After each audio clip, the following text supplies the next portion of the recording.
ನಮಸ್ಕಾರ ಸ್ನೇಹಿತರೆ, ನಾನು ನಿಮ್ಮ ದೀಪಾ ರಾಣಿಶೇಖರ್ ಟ್ರಾನ್ಸ್ಫಾರ್ಮ್ ಲೈಫ್ ಪ್ರೋಗ್ರಾಮ್ಸಿಂದ ಲವ್ ಲೈಟ್ ಆ್ಯಂಡ್ ಗ್ರ್ಯಾಟಿಟ್ಯೂಡ್. ಹೋದ ಸಾರ್ತಿ ನಿಮಗೆ ಒಂದು 5-6 ಅನಿಮಲ್ ಸ್ಪಿರಿಟ್ಸ್ ಬಗ್ಗೆ ಹೇಳಿದೆ. ಅದಕ್ಕೆ ಮುಂಚಿನ ವಿಡಿಯೋನಲ್ಲಿ ಅನಿಮಲ್ ಸ್ಪಿರಿಟ್ ಯಾವುದು ಅಂತ ತಿಳ್ಕೊಳ್ಳೋದಕ್ಕೆ ಮೆಡಿಟೇಷನನ್ನು ಕೂಡ ಮಾಡಿಸ್ದೆ. ಇವತ್ತು ಕೆಲವೊಂದು ಆ್ಯನಿಮಲ್ಸನ್ನು ನೋಡೋಣ. ಸೊ ಈ ಆ್ಯನಿಮಲ್ಸ್ ಬಗ್ಗೆ ನೋಡಬೇಕಾದ್ರೆ ಪ್ರತಿಯೊಂದಕ್ಕೂ ಒಂದು ಬೆಲೆ ಅಂತ ಇದ್ದೇ ಇರುತ್ತೆ. ಈಗ ಒಂದು ಮೆಷಿನ್ ಕೆಲಸ ಮಾಡಬೇಕು ಅಂದರೆ ಸಣ್ಣ ಸ್ಕ್ರೂಯಿಂದ ಹಿಡಿದು ಆ ದೊಡ್ಡ ಚೈನ್ ಅದನ್ನು ತಿರುಗಿಸೋದು ಎಲ್ಲದಕ್ಕೂ ಬೆಲೆ ಇರುತ್ತಲ್ವ. ಸೊ ಹಾಗೆ ನಮ್ಮ ಒಂದು ಈಕೋಸಿಸ್ಟಮ್ ಅಂತ ಏನು ಕರಿತೀವಿ, ಈ ಬ್ರಹ್ಮಾಂಡ ಚೆನ್ನಾಗಿ ಕೆಲಸ ಮಾಡಬೇಕಂದ್ರೆ ಎಲ್ಲ ಪ್ರಾಣಿಗಳು ಬೇಕು. ಸೊ ಯಾವ ಸ್ಪಿರಿಟ್ ಅನಿಮಲ್ಗೆ ನಾವು ಕನೆಕ್ಟ್ ಆಗ್ತೀವೋ ಅದರ ಒಂದು ಅಂಶ ನಮಗೆ ಬೇಕಿರುತ್ತೆ, ಅಥವಾ ಅದರ ಒಂದು ಸಪೋರ್ಟ್ ನಮಗಿರುತ್ತೆ ಅಂತ ಅರ್ಥ. ಈಗ ಕಪ್ಪೆ ತೊಗೊಳ್ಳೋಣ. ಕಪ್ಪೆ ತೊಗೊಳ್ಳೋ ಮುಂಚೆ ಒಂದು ವಿಷಯ ಹೇಳೋಕ್ಕೆ ಇಷ್ಟಪಡ್ತೀನಿ. ನಮ್ಮ ಚಾನಲ್ನ ಲೈಕ್, ಶೇರ್, ಸಬ್ಸ್ಕ್ರೈಬ್ ಮಾಡೋದನ್ನು ಮರಿಬೇಡಿ. ಆಲ್ರೆಡಿ ಸಬ್ಸ್ಕ್ರೈಬ್ ಮಾಡ್ಕೊಂಡಿದ್ರೆ ಥ್ಯಾಂಕ್ ಯು ವೆರಿ ಮಚ್. ಮಾಡ್ಕೊಂಡಿಲ್ಲ ಅಂದರೆ ದಯವಿಟ್ಟು ಬೆಲ್ ಐಕನ್ ಕ್ಲಿಕ್ ಮಾಡಿ. ನಿಮಗೆ ವಿಡಿಯೋ ಅಪ್ಲೋಡ್ ಆದ ತಕ್ಷಣ ನೋಟಿಫಿಕೇಷನ್ ಬರುತ್ತೆ. ಮತ್ತು ಈ ವಿಡಿಯೋನ ಕೂಡ ಲೈಕ್, ಶೇರ್ ಮಾಡಿ, ಕಾಮೆಂಟ್ ಮಾಡಿ. ಮತ್ತು ಫ್ರಾಗ್ ಅಂತ ಹೇಳ್ತಾ ಇದ್ದೆ, ಕಪ್ಪೆ ಅಂತಂದಾಗ ಅದರ ಗುಣಲಕ್ಷಣ ಏನು? ಕೂತಿರುತ್ತೆ, ಸಾಧಾರಣ ಕೂತಿರುತ್ತೆ. ಮತ್ತು ಇನ್ನೊಂದೇನಂತಂದರೆ ಕ್ಲೀನ್ ಮಾಡ್ತಾನೆ ಇರುತ್ತೆ. ಒಂಥರ ಅದು ಆ ಒಂದು ಎಲ್ಲಿ ಆ ಎಲ್ಲಿರುತ್ತೋ ಕ್ಲೀನ್ ಮಾಡಿ. ಏಕೆಂದರೆ ಯಾವ ಒಂದು ಸಣ್ಣ ಜಂತು ಸುತ್ತಮುತ್ತ ಹೋಗ್ತಾ ಇದ್ರು ಅದನ್ನು ಬಾಯಿಯಿಂದ ನಾಲ್ಗೆನೇ ಇಷ್ಟುದ್ದ ಇರುತ್ತೆ, ಹಾಗೆ ಅದನ್ನು ತೊಗೊಳ್ತಾನೆ ಇರುತ್ತೆ, ಕ್ಲೀನ್ ಮಾಡ್ತಾನೆ ಇರುತ್ತೆ. ಮತ್ತು ಕಪ್ಪೆ ಇತ್ತು ಅಂದರೆ ಆ ಟ್ಯಾಂಕ್ ಕ್ಲೀನಾಗಿರುತ್ತೆ ಅಂತಾರೆ. ಇವತ್ತಿನ ಈ ಒಂದು ಜೀವನ ಶೈಲಿನಲ್ಲಿ ನಾವು ಅದನ್ನೆಲ್ಲ ನೋಡೋದಿಲ್ಲ. ಏಕೆಂದರೆ ಸಿಂಟೆಕ್ಸ್ ಟ್ಯಾಂಕು, ಕೆಮಿಕಲ್ ಕ್ಲೀನಿಂಗು ಇದನ್ನೆಲ್ಲ ಮಾಡ್ಕೋತೀವಿ. ಮೊದಲೆಲ್ಲ ಈ ಮನೆಗಳಲ್ಲಿ ತೊಟ್ಟಿನಲ್ಲಿ ನೀರು ತುಂಬಿಸೋರು, ಕಾಂಕ್ರೀಟ್ ತೊಟ್ಟಿನಲ್ಲಿ ನೀರು ತುಂಬಿಸೋರು. ಆವಾಗ ಕಪ್ಪೆ ಬಿಡೋರಂತೆ. ಯಾಕೆ ಅಂತಂದರೆ ಅದು ತಾನಾಗ ಆ ಪಾಚಿನೆಲ್ಲ ಕ್ಲೀನ್ ಮಾಡಿ, ಮತ್ತು ಸಣ್ಣ ಪುಟ್ಟ ಹುಳುಗಳಿದ್ರೆ ಅದನ್ನೆಲ್ಲ ತಿಂದು ಕ್ಲೀನಾಗಿ ಇಟ್ಕೊಳ್ಳೋದಂತೆ. ಸೊ ಕಪ್ಪೆ ಅಂತಂದರೆ ಕ್ಲೆನ್ಸಿಂಗ್, ಅಂದರೆ ಶುದ್ಧತ್ವ ಅಂತ ಹೇಳಿ, ಶುಚಿತ್ವ ಅಂತ ಹೇಳಿ. ಅಂದರೆ ಕಪ್ಪೆ ನಮ್ಮ ಸ್ಪಿರಿಟ್ ಅನಿಮಲ್. ಅಂದರೆ ನನ್ನ ಜೀವನದಲ್ಲಿ ನಾನು ಶುದ್ಧಪಡಿಸ್ಕೋಬೇಕಾಗಿರೋ ಕೆಲವು ವಿಷಯಗಳಿದೆ, ಕೆಲವು ಕರ್ಮಗಳನ್ನು ನಾನು ಕಳ್ಕೊಳ್ಳೋದಿದೆ ಅಂತ ಅರ್ಥ. ಮತ್ತು ಕಪ್ಪೆ ತುಂಬ ಒಂದು ಪ್ರೀತಿಯುಕ್ತವಾದ ಪ್ರಾಣಿ ಅಂತ ಹೇಳ್ಬೋದು. ಯಾರಿಗೂ ಯಾವುದೇ ರೀತಿಯ ತೊಂದರೆಯನ್ನು ಕೊಡೋದಿಲ್ಲ ಅಂತ ಹೇಳ್ಬೋದು. ಮತ್ತು ಲಯನ್, ಸಿಂಹ ಮತ್ತು ಸಿಂಹಿಣಿ ಅಂತ ತಗೊಳ್ಳೋಣ. ಸಿಂಹ ಅಂತಂದಾಗ ಒಂಥರ ರಾಜ, ಕಾಡಿಗೆ ರಾಜ ಅದಲ್ವ, ಗಾಂಭೀರ್ಯ ಮತ್ತು ಅಥಾರಿಟಿ, ಆ ಒಂದು ನಾನು ಅನ್ನೋ ಒಂದು ಇದು, ನಾ ಹೇಳಿದ್ದೇ ನಡಿಬೇಕು ಅನ್ನೋ ಒಂದು ಗತ್ತು, ಇದು ಒಂದು ಸಿಂಹದ ಗುಣ. ಸಿಂಹ ಮತ್ತು ಸಿಂಹಿಣಿ ಎರಡು ಕ್ಯಾರೆಕ್ಟರ್ ಬೇರೆ ಬರುತ್ತೆ. ಸಿಂಹಿಣಿ ಅಂದಾಗ ಆ್ಯಕ್ಷನ್, ಎಲ್ಲ ಕೆಲಸ ಮಾಡೋದು ಸಿಂಹಿಣಿನೇ. ಮತ್ತು ಸಿಂಹಕ್ಕಿಂತ ಶಕ್ತಿ ಸಿಂಹಿಣಿಗೆ ಜಾಸ್ತಿ ಅಂತೆ. ಏಕೆಂದರೆ ಸುಮ್ಮನಿರಿ, ನಿಮ್ಗೇನು ಗೊತ್ತಾಗತ್ತೆ, ನಾನು ಹೇಳ್ತೀನಿ ಅಂತ ಹೇಗೆ ಹೇಳ್ತೀವೋ ಆ ಥರ ಒಂದು ಗುಣಲಕ್ಷಣ ಸಿಂಹಿಣಿಗಿರತ್ತಂತೆ. ಸೊ ಸಿಂಹ ಮತ್ತು ಸಿಂಹಿಣಿ ಏನಂತಂದರೆ ಪ್ರಕೃತಿ ಪುರುಷ ಅಂತ ಹೇಳ್ಬೋದು. ಮತ್ತು ಇನ್ನೊಂದು ವಿಷಯ ನಿಮಗೆ ಗೊತ್ತಾ, ಬೇರೆ ಪ್ರಾಣಿಗಳೆಲ್ಲ ಬರೀ ಮರಿ ಮಾಡೋದಕ್ಕೋಸ್ಕರ ಮಾತ್ರ ಗಂಡು ಹೆಣ್ಣಿನ ಮಿಲನ ಆಗುತ್ತೆ. ಆದರೆ ಈ ಸಿಂಹ ಮತ್ತು ಸಿಂಹಿಣಿ ಈಗ ಸಮಾಜದಲ್ಲಿ ಹೇಗೆ ನಾವು ಬದುಕ್ತೀವೋ ಹಾಗೆ, ಎಕ್ಸೆಪ್ಷನ್ಸ್ ಇರುತ್ತೆ, ಅದ್ರ ಬಗ್ಗೆ ನಾನು ಮಾತಾಡ್ತಿಲ್ಲ. ಸಮಾಜದಲ್ಲಿ ಹೇಗೆ ನಾವು ಬದುಕ್ತೀವೋ ಹಾಗೆ ಒಂದು ಸಿಂಹಕ್ಕೆ ಒಂದೇ ಸಿಂಹಿಣಿ ಅಂತ ಒಂದು ಸಂಸಾರದ ಹಾಗೆ ಅವು ಜೀವನ ಮಾಡ್ತಾವಂತೆ. ಮತ್ತು ಸಿಂಹನೋ ಸಿಂಹಿಣಿನೋ ಸತ್ತ ಮೇಲೂ ಕೆಲವು ವರ್ಷಗಳದು ಮತ್ತೊಂದು ಪ್ರಾಣಿಯನ್ನು ತನ್ನ ಜೀವನದಲ್ಲಿ ಬರೋಕ್ಕೆ ಕೊಡೋದಿಲ್ವಂತೆ. ಹಾಗೆ ಒಂದು ಸ್ಟ್ರಕ್ಚರ್ಡ್ ರೀತಿಯಲ್ಲಿ ಅದು ಜೀವನವನ್ನು ನಡೆಸುತ್ತೆ ಅಂತಂದಾಗ ಆ ಒಂದು ಪ್ರಾಣಿಯಲ್ಲಿ ಎಷ್ಟು ಒಂದು ತಿಳುವಳಿಕೆ ಇರಬೇಕು, ಎಷ್ಟೊಂದು ಪ್ರೀತಿಯ ಒಂದು ಮಮಕಾರ ಇರಬೇಕು ಅಂತ ಅರ್ಥ ಮಾಡ್ಕೋಬೇಕು. ಸೊ ಸಿಂಹ ಅಂತಂದಾಗ ರಾಜಗಾಂಭೀರ್ಯ, ಗತ್ತು.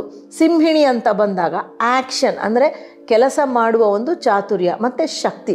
ಇದಿಷ್ಟೂ ಸಿಂಹ ಮತ್ತು ಸಿಂಹಿಣಿಗೆ ಸೇರುತ್ತೆ.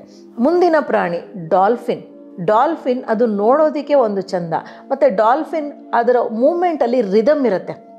ರಿದಮ್ ಅಂದಾಗ ಒಂದು ಶ್ರುತಿ ಲಯ ಇರುತ್ತೆ. ಅಂದರೆ ಅದು ಹೇಗೇಗೋ ಕುಣಿಯೋದಿಲ್ಲ. ಅಂದರೆ ಕೆಲವೊಂದು ಕಡೆ ಅದಕ್ಕೆ ಟ್ರೈನಿಂಗ್ ಕೊಟ್ಟು ಡ್ಯಾನ್ಸ್ ಕೂಡ ಮಾಡಿಸ್ತಾರೆ, ತುಂಬ ಚೆನ್ನಾಗಿ ಮಾಡುತ್ತೆ. ಮತ್ತು ಅದು ಟ್ರೈನಿಂಗ್ ಇಲ್ಲದೆ ಕೂಡ ತುಂಬ ಲಯಬದ್ಧವಾಗಿ ನೀರಿನಿಂದ ಹೊರಗೆ ಬರೋದು, ಹೋಗೋದು, ಅದರ ಒಂದು ಓಡಾಟ, ಚಲನವಲನವೇ ತುಂಬ ಲಯಬದ್ಧವಾಗಿರುತ್ತೆ, ರಿದಮಿಕ್ ಅಂತ ಹೇಳ್ಬೋದು. ಮತ್ತು ಇದು ಒಂದು ಪ್ಯಾಟರ್ನನ್ನು ಫಾಲೋ ಮಾಡುತ್ತೆ. ಹೇಗೇಗೋ ಮಾಡೋದು ಮಾಡಲ್ಲ, ಒಂದೇ ರೀತಿ ಹೋಗುತ್ತೆ, ಒಂದೇ ರೀತಿ ತನ್ನ ಒಂದು ಓಡಾಟವನ್ನು ಇಟ್ಕೊಂಡಿರುತ್ತೆ. ಮತ್ತು ಇದು ಯಾವಾಗಲೂ ಈ ಕ್ಷಣದಲ್ಲಿ ಬದುಕುವಂಥ ಒಂದು, ಸಾಧಾರಣ ಎಲ್ಲ ಪ್ರಾಣಿಗಳು ಅಷ್ಟೇ, ಆದರೆ ಇದು ಯಾವಾಗಲೂ ಒಂದು ಪ್ರೆಸೆಂಟ್ ಇರುವಂಥ ಅವೇರ್ನೆಸ್ ಅಂತ ಇಟ್ಕೊಂಡಿರುತ್ತೆ. ಗಮನ ಯಾವಾಗಲೂ ಆ ಒಂದು ಕ್ಷಣದಲ್ಲಿ ಸೂಕ್ಷ್ಮವಾಗಿ ಇಟ್ಕೊಂಡಿರುತ್ತೆ.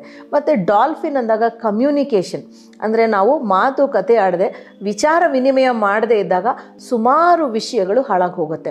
ಸೊ ನಿಮಗೆ ಡಾಲ್ಫಿನ್ ಅಂತಂದಾಗ ಸಂಬಂಧಗಳಿಗೆ ಬೆಲೆ ಕೊಡುವಂಥದ್ದು. ನೀವು ಡಾಲ್ಫಿನ್ ಇರುವಂಥ ಅಂದರೆ ಈಗ ನಿಮ್ಮ ಮನೆಯಲ್ಲಿ 4 ಜನ ಇದ್ದಾಗ, ಅಂದರೆ ಈಗಿನ ಸಂಸಾರಗಳಲ್ಲಿ ಗಂಡ ಹೆಂಡತಿ ಒಂದು ಮಗು ಆ ಥರ ಇರುತ್ತೆ. ಜಾಯಿಂಟ್ ಫ್ಯಾಮಿಲಿಂದಾಗ ಎಲ್ರದ್ದು ಅಲ್ಲ, ಅಪ್ಪ ಅಮ್ಮ ಮಕ್ಕಳು ಅನ್ನೋ ಥರ 2 ಗಂಡು ಹೆಣ್ಣು ಡಾಲ್ಫಿನ್ ಇರುತ್ತೆ. ಮತ್ತು 2 ಸಣ್ಣ ಸಣ್ಣ ಡಾಲ್ಫಿನ್ ಅಥವಾ ಒಂದು ಡಾಲ್ಫಿನ್ ಇರೋದನ್ನು ಪೋರ್ಸ್ಲಿಂದು ತೊಗೊಳ್ಳಿ, ಪ್ಲಾಸ್ಟಿಕ್ದು ತೊಗೋಬೇಡಿ. ಆ ಬೊಂಬೆನ ತೊಗೊಂಡು ನೀವು ಎಲ್ಲಾದರೂ ಇಡಿ, ಶೋಕೇಸಲ್ಲಿ ಇಡಿ, ಟೇಬಲ್ ಮೇಲೆ ಇಡಿ, ಎಲ್ಲೇ ಇಟ್ಟರು ಮನೆಯಲ್ಲಿ ಪ್ರೀತಿ ಮತ್ತು ಶಾಂತಿ ನೆಲೆಸಿರುತ್ತೆ. ಕಮ್ಯುನಿಕೇಷನ್ ಇಂಪ್ರೂವ್ ಆಗುತ್ತೆ. ಕಮ್ಯುನಿಕೇಷನ್ ಇಂಪ್ರೂವ್ ಆದ್ರೇ ಎಲ್ಲ ಸಮಸ್ಯೆಗಳು ಮುಗೀತು ಅಂತ ಅರ್ಥ. ಮತ್ತು ಇನ್ನೊಂದು, ಡಾಲ್ಫಿನ್ ತುಂಬ ಸ್ಪಿರಿಚುವಲ್ ಆ್ಯನಿಮಲ್, ತುಂಬ ಹೀಲಿಂಗ್ ಕೆಪಾಸಿಟಿ ಇರುತ್ತೆ ಅದಕ್ಕೆ.